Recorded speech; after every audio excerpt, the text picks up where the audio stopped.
आज आहे हरतालिका व्रत. तर हरतालिका व्रतासाठी आपल्याला काय काय साहित्य लागते आणि पूजेसाठी आपण मांडणी कशी करतो, कथा कशी वाचतो, तर हे आज तुम्हाला या व्हिडिओमध्ये पाहायला मिळणार आहे. नमस्कार.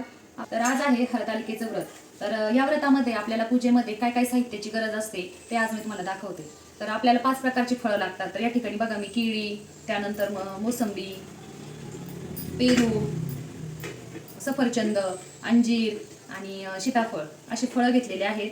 आणि आपल्याला या सीझनमध्ये ज्या भाज्या असतात किंवा रानभाज्या म्हणतो आपण त्याला, कारण हे व्रत माता पार्वतीने शंकराला प्रसन्न करण्यासाठी किंवा मला हाच वर हवा या हेतूने केलं होतं. त्यामध्ये त्यांनी जे उपवास केला त्या उपवासामध्ये त्यांनी म्हणजे जंगलात राहून तो उपवास केला, त्यामुळे जंगलात मकाची कणस हे खाल्लं होतं त्यांनी उपवासामध्ये. त्यानंतर गवारीची शेंग मिळाली आणि भेंडी मिळाली. तर हे सर्व खाऊन, फळे खाऊन, त्याचबरोबर त्यांनी फळांची पाने म्हणजे पत्री म्हणतो आपण त्याला, ते खाऊन देखील उपवास केला. म्हणून या उपवासामध्ये हे सर्व आपल्याला जे आपण पिंड बनवतो वाळूची त्यावर व्हायचं असतं. तर त्या पत्रीमध्ये आहे चाफ्याचं पान, त्यानंतर ज्या फळांची पाने तुमच्याकडे असतील ते सर्व घ्यायची आपल्याला, मोसंबीची, त्यानंतर पेरूची, सीताफळाचं, असे सर्व 5 प्रकारच्या पत्री मी घेतल्या. आघाडा घेतला.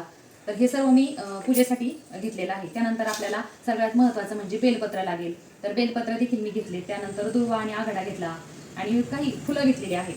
आणि यामध्ये आपल्याला कापूर, त्यानंतर तुपाची वात आपल्याला लावायची, तर तूप टाकून वात घेतली. त्यानंतर धूप घेतलं, वस्त्रमाळ करून घेतली आणि त्यावर हळद आणि कुंकूची बोटं देखील आपण लावलेली आहेत. त्यानंतर हे जे पाणी आहे ते रामेश्वरांचं पाणी आहे. आपल्याला गणपतीचा अभिषेक करायचा आहे, गणपतीची स्थापना आपल्याला करायची आहे. कुठल्याही पूजेमध्ये आपण गणपतीला आधी स्थान देतो आणि त्यानंतर पूजेला सुरुवात करतो. तर हे पाणी देखील घेतलेलं आहे. आणि त्यानंतर ही वाळू, तर ही रामेश्वरमधून आणलेली वाळू आहे आणि ही स्वच्छ अशी चाळून आणि धुवून घेतलेली आहे. तर याच वाळूची आपण आज शिवपिंड करणार आहोत. तर आता हे सर्व साहित्य आपण घेतलंय. आता आपण पूजेला सुरुवात करू.